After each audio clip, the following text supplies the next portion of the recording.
Nagka-canvas ka rin ng magandang portable generator na pwede mong dalhin outdoor at pwede mong gamitin sa mga appliances nyo pag brown out, eto na sigurong EcoFlow River 3 Max Plus ang pwede mong maging good choice.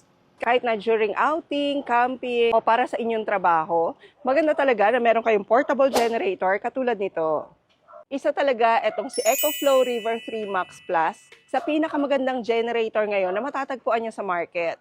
Dahil bukod sa 286 watt-hour ni River 3 Plus, expandable pa ang power nito up to 858 watt-hour dahil meron siyang extra battery. Etong si EB600.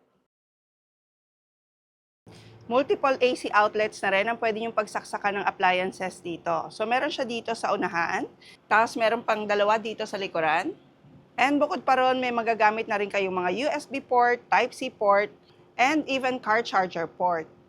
Majority of the appliances, kayang-kaya na nitong patakbuhin. Kahit na yung inyong mga mini fridge, electric griller, mga ilaw, electric fan, rice cooker, heater, at kung ano-ano pa. At sobrang mapapakinabangan nyo rin to, lalo na doon sa mga mess shop, may businesses na kailangan ng portable generator. At hindi ka rin mangangamba na malolobat yung mga gadgets mo dahil 4.7 kilograms lang tong si River 3 Plus, kaya anywhere pwedeng-pwede mo siyang dalhin. Life PO4 batteries na rin yung ginamit sa kanya, kaya heavy duty na siya and up to 10 years, pwede raw tumagal sa inyo ang portable generator na to. Kaya kung magandang quality ng portable generator din ang hinahanap mo for personal or for business, pwede mo ring i-check yung review natin ng River 3 Max Plus sa ating YouTube channel para makita mo kung gaano siya kaganda.